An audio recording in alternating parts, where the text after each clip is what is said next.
Na mtazamaji, natumai kwamba umekuwa na siku nzuri ya leba, ikiwa ni tarehe 1 Mei mwaka 2021. Hizi ni taarifa za Mwale wa Kirk, tukiwa tumekuandalia mengi yaliyojiri kutoka kila pembe ya hapa nchini. Mtazamaji, kabla tujakujuza kiundani, tupate vipasho.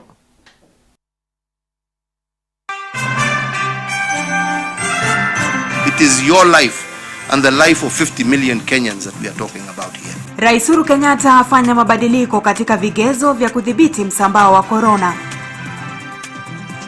This causes a lot of worries. There must be 1 hour rest in every supermarket. Siku ya wafanyakazi yaadhimishwa ikidhirika wazi namna uchumi umedorora. Wamekuja gari 2 za polisi na bulldozer moja inavunja. Bomoa yaendelea nchini, utata katika umiliki wa ardhi ukiwa donda sugu.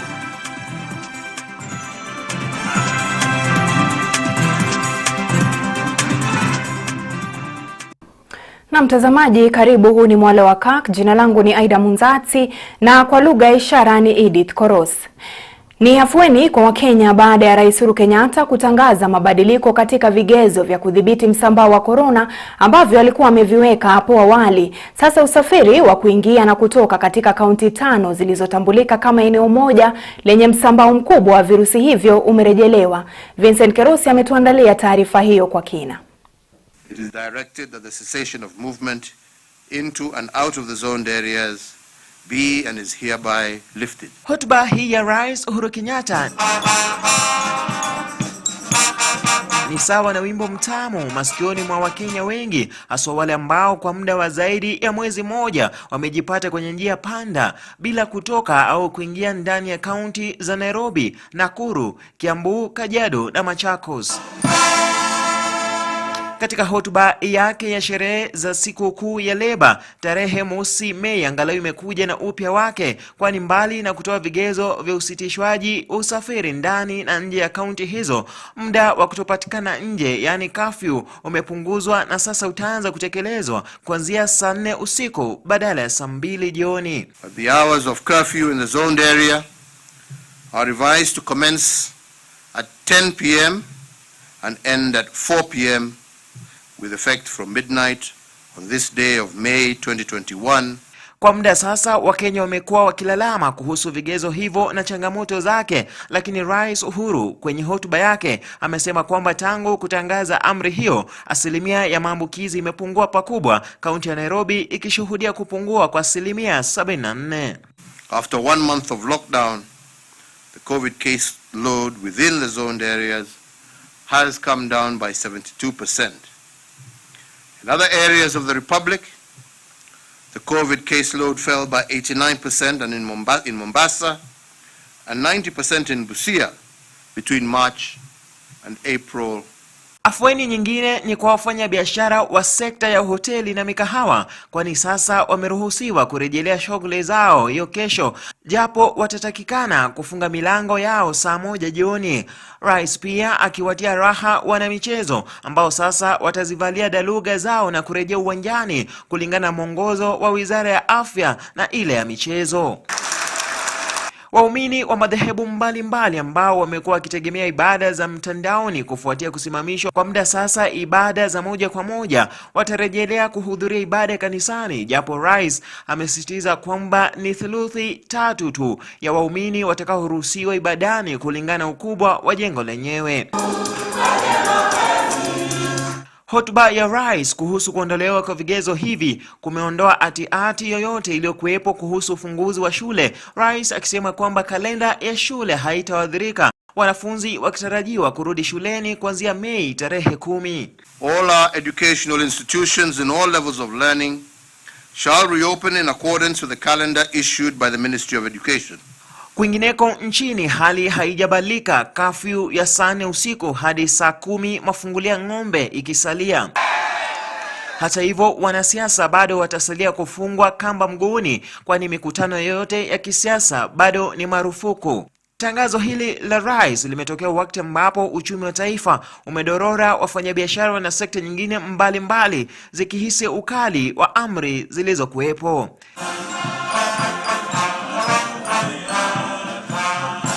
nikiripotia Mwale wa Kirk, mimi ni Vincent Kirosi.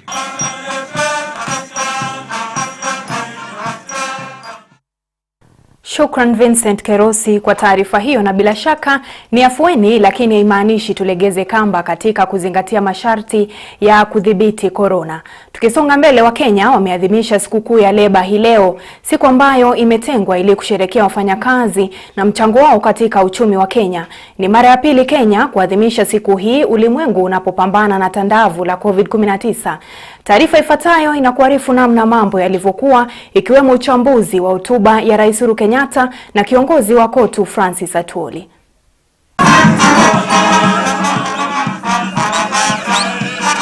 Ni kwa mara ya pili taifa la Kenya likisherehekea siku hii ya wafanyakazi katika mazingira tatanishi ikizingatiwa janga la COVID-19.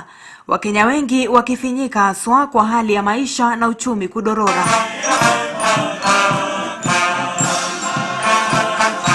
Hata hivyo, kutokana na changamoto zilizopo, Rais Uhuru Kenyatta katika hotuba yake ametambua umuhimu wa kila mfanyakazi hapa nchini, huku akionyesha kusikitishwa na namna hali ilivyo kwa sasa hapa nchini. It is a fact that without labor there can be no prosperity.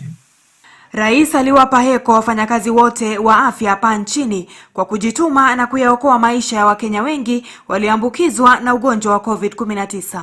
Is without doubt a true testament that nothing is impossible, and they have taught us that if we put our hearts and minds to the service of others selflessly, we can indeed find our true happiness. Aidah, Rais amewapongeza maafisa wa polisi kwa utendakazi wao, huku wakifurahishwa na mchango wa kila mfanyakazi hapa nchini, wakiwamo wanaosafirisha bidhaa mbalimbali haswa vyakula. These are probably the most unappreciated workers, but the most stretched by the COVID pandemic. We as a caring nation have noted their service, their dedication, their sacrifice, and we thank them for it. Kwa upande wake, katibu mkuu wa KOTU Francis Atwoli, maelfu ya Wakenya wameathirika kutokana na ukosefu wa ajira, wengi wakiachishwa kazi. This memorandum of understanding, Your Excellency, provided for job security and assured working workers that those who might have been laid off during this pandemic period will not lose their employment when the situation returns to normal. Ikizingatiwa tetesi za hivi majuzi za kampuni ya mawasiliano ya Safaricom kutoa notisi ya kuwasimamisha wafanyakazi wake kazi, Atwoli amesuta vikali hatua hiyo, huku akimtaka Rais Uhuru Kenyatta kuingilia kati, kwani huenda wengi wakapoteza kazi zao. You cannot ask the in-serving officers to reapply when you are making changes. You can only shortlist them. You can evaluate them. If they are not fit to fit in the new system, you ask them kindly to retire and they go home. Vile vile amezitaka kampuni mbalimbali za hapa nchini kuheshimu sheria za wafanyakazi, huku akiyataka maduka makuu kutenga muda wa wafanyakazi wake kupumzika. Some supermarkets are our own supermarkets, and you find a young lady or a young man standing from morning to evening. This causes a lot of worries. There must be 1 hour rest in every supermarket. Yote haya yanajiri wakati ambapo uchumi umedorora, wengi wa Wakenya wakiitaka serikali kuingilia kati na kutoa ufadhili kwa wasio na uwezo.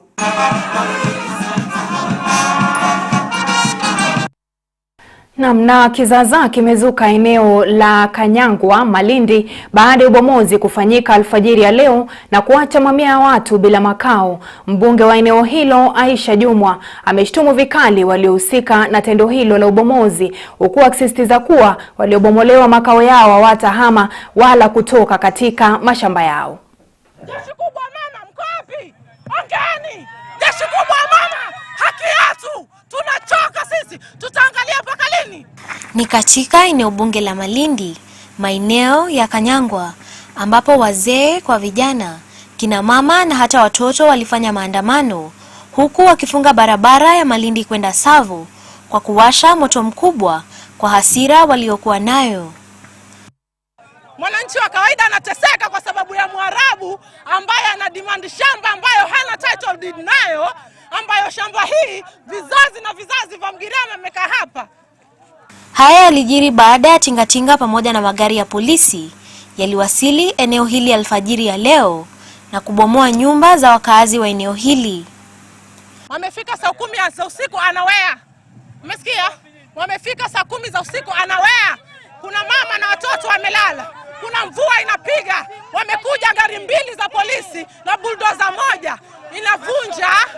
Inavunja kama mama na watoto wamelala. Kulingana na wakazi hawa, hakuna aliyepata notisi yoyote ya kuondoka kabla ubomozi huo kufanyika. Na sijawahi ona mtu yoyote akikuja kusema kwamba usimame kujenga hii mjengo hapa, unachenga in a wrong place. Sasa hii ndio napata usiku. Kama askari alikuwa anajua mimi niko na makosa, mbona hakuje usiku? Asikuje wakati mchana niko, anishike, anipeleke kotini, niende kotini, niende kujibu mashtaka, ama niambiwe pale unajenga vibaya, toa ile nyumba yako, nitoe vyombo yangu. Hii ni vitu ambao nimetoa kwa hardware ambao nimechukua vitu ya wenyewe, niko na loan, niko na kila kitu. Akizungumza katika eneo hili la Kanyangwa alikofika baada ya kupata habari hizi za kubomolewa, mbunge wa eneo hili Aisha Jumwa alishutumu vikali tendo hili, huku akiongeza kuwa wakazi waliondolewa katika makao yao watasalia hapo. Polisi kupewa vijipesa kidogo kidogo kuja kuwahujumu wananchi wote hapa, hiyo lazima ikome. Tunaelewana? Kwa hivyo mimi nataka niwasihi. Nimesema hatuondoki ama tunaondoka? Tuko hapa. Hatuondoki, hapa ndio kwetu, hapa ndo tunaita nyumbani. Hatuwezi kuondoka. Mwanasiasa katika eneo hili la Malindi Philip Charo pia alizungumza akiwaomba wahusika pamoja na polisi kufikiria kuhusu mwananchi wa kawaida pamoja na kufuata njia mwafaka kulingana na sheria kabla ya kufanya vitendo kama hivi, kwani vinasababisha vurugu na vita ambavyo vinaweza kuzuiwa.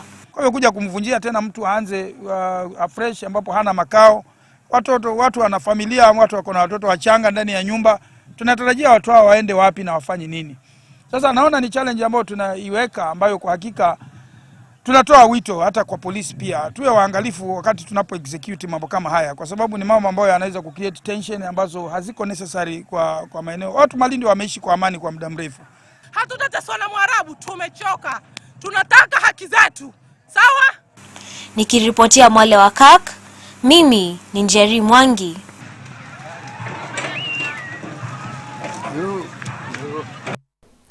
Shukran Njeri Mwangi kwa taarifa hiyo, na taarifa hiyo kutoka Malindi inatukamilishia awamu ya kwanza ya Mwale wa Kirk. Tunakwenda mapumziko mafupi, tutarejea muda usiokuwa mrefu.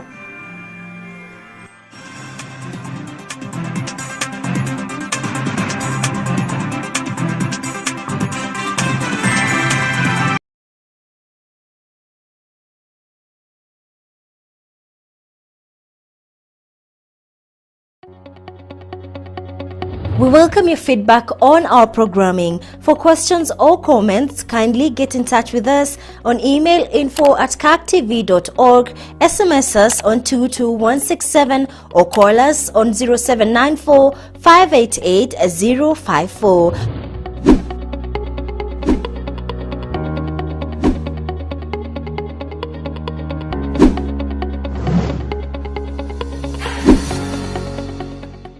Health Nuggets features real people. I'm a survivor of stroke. I was totally incapacitated.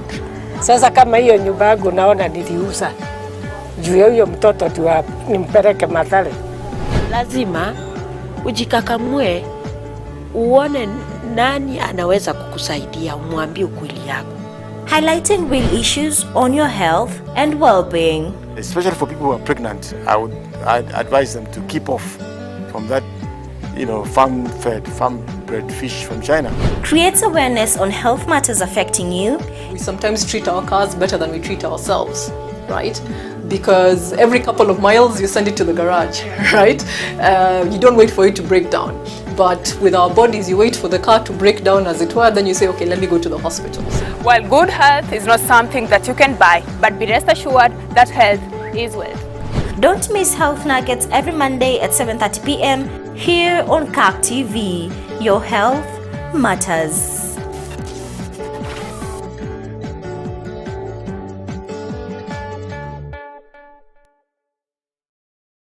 Experience Christian television like never before. What are we called to do to transform the world, to make it more Christ-like, and ultimately to Christianize? We are Christian professionals placed by God in our different spheres. Kirk TV brings you news. Ulimwengu unabadilika kwa kasi na kila dakika ya siku kuna jambo unalopaswa kujua. Economic. Ni mmoja tu wa wanabiashara ambao tumezungumza nao mtazamaji. Health. The egg from kienyeji chicken is very good and people know that. Be rest assured that health is wealth. Faith, as well as national issues programs to nourish your heart, mind and soul. We can bring the change that we desire in our country. We look into political and governance matters and current affairs matters with a third eye. We are called to multiply disciples. So there has to be disciple makers, and there has to be people that are willing to be those disciples. Kirk TV brings it all to you. God bless you.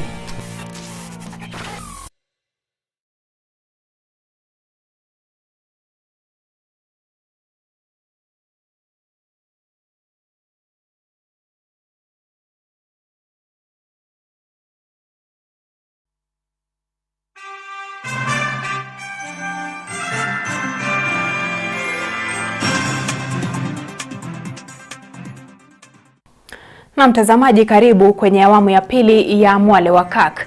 Na wasimamizi wa chama cha UDA katika kaunti ya Baringo wameendeleza shughuli ya kuwarai wakaazi wa eneo hilo kujiunga na chama cha UDA katika kile kinachoonekana kama kusaka umaarufu katika maeneo ya mashinani kuelekea uchaguzi mkuu wa mwaka 2022. Maafisa wa UDA kaunti ya Baringo wamesitisha shughuli ya pamoja ya kusajili wakaazi na badala yake kugeukia njia mbadala ya kwenda kila kaunti ndogo kufanya zoezi hilo. Haya yanajiri baada ya polisi kusitisha hafla ya pamoja ya kusajili wengi wa wakaazi kwa madai ya uwezekano wa kukiuka masharti ya COVID-19. Kama Nwomas,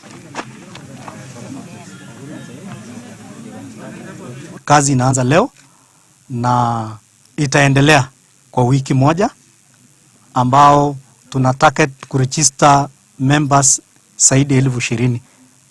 Tunatarajia kusajili county mzima. We are targeting over 200,000. Namna zaidi ya watu 100 kutoka familia 3 eneo bunge la Matungu kaunti ya Kakamega wamelazimika kukesha nje katika kibaridi kikali baada ya nyumba zao kubomolewa kufuatia kibali ya kuondolewa kwa familia hizo kutoka kwa mahakama.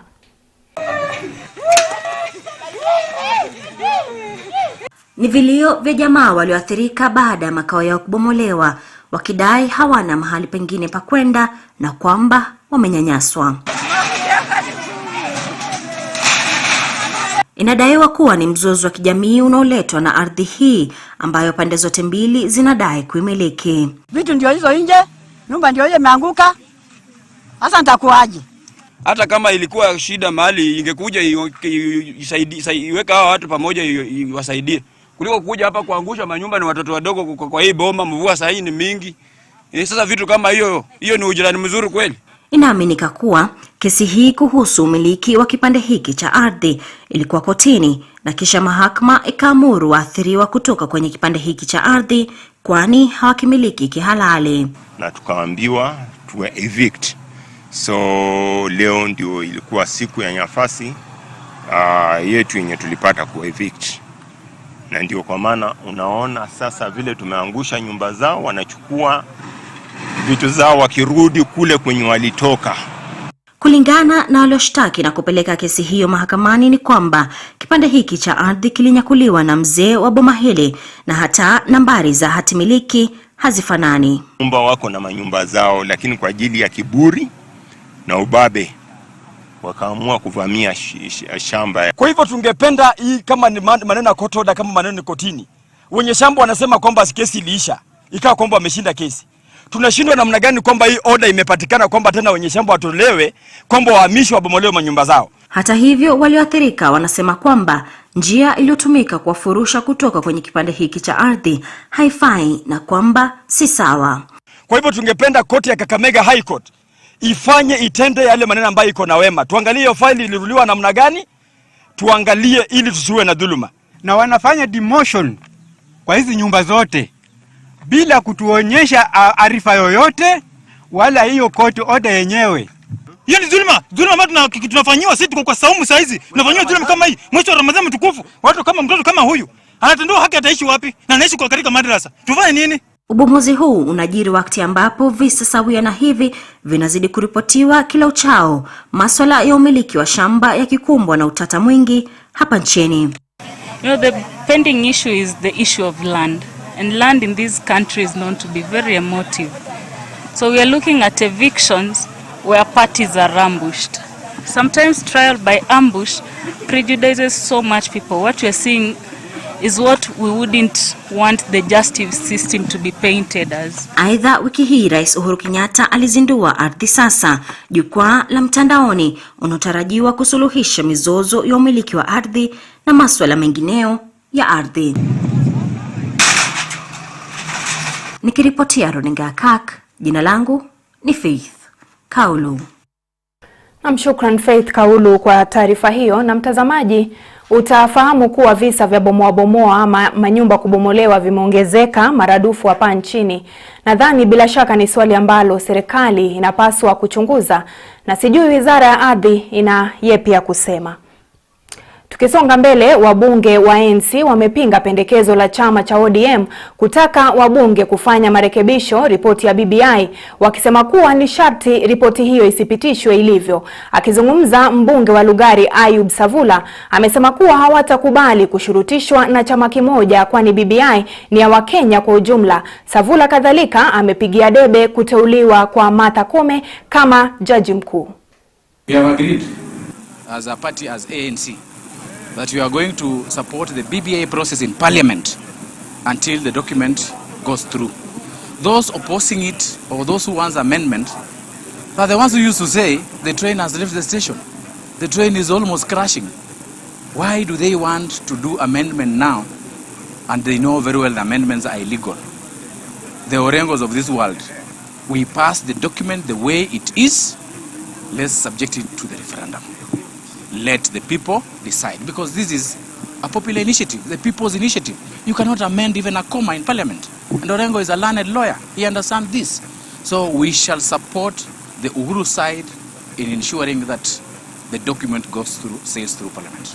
We consulted yesterday at length, and we've decided to support Koome in the vetting process in Parliament to be appointed as the first ever female Chief Justice the Republic of Kenya. The facts are that she's the first female, and we're encouraging more women to be engaged in leadership. Na mtazamaji, ndio mwisho wa taarifa za Mwale wa Kirk. Ungana nami tena hapo kesho. Nimekuwa wako Aidah Munzatsi, kwa lugha ya ishara amekuwa ni Edith Koros. Alamsiki.